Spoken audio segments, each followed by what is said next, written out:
It's that time in the show where we check in with the crop markets with our crop marketing specialist, Dr. Kim Anderson. So Kim, there's some activity over the past few weeks. So what's going on? Well, you look at wheat prices, they took a beating this last week.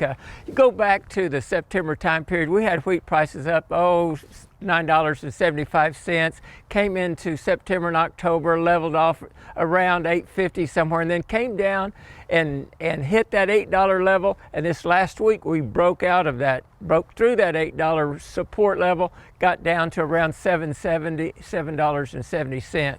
Now, if you go into Panhandle, it's about a dime higher. You go down to southern Oklahoma, Snyder, that area, it's 50 cents less. Now, if you're looking at corn, $7.70 for corn out in October.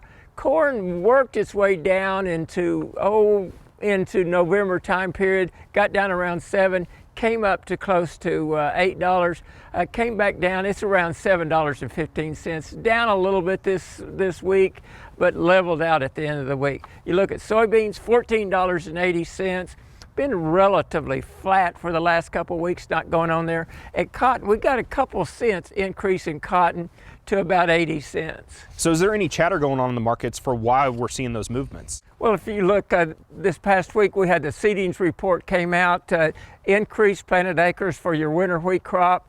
You go down to Australia, they've harvested a 1.5 billion bushel crop. Your old record last year, 1.34 billion bushels. The record before that was 1.17, around 900 million bushels average for Australia, and they got 1.5 billion bushels. Now, there's a quality problem there. It started raining as they got into harvest. Maybe 50% of that's going to be into feed wheat. If you're looking at corn and beans, you got to go to South America. They're watching Brazil mostly, Argentina some. They've been lowering those soybean crops and the corn crops because of weather problems down in that area. So early in the show, Brian Arnell mentioned maybe some stabilization with the fertilizer prices. What are you hearing about fertilizer prices, going into the new year? Well, if you look over the last year, you look at urea prices, prices per ton. We came into the war, they got up to around $1,000. We came into the year, summer, relatively high, and they've trended lower into the fall and the winter.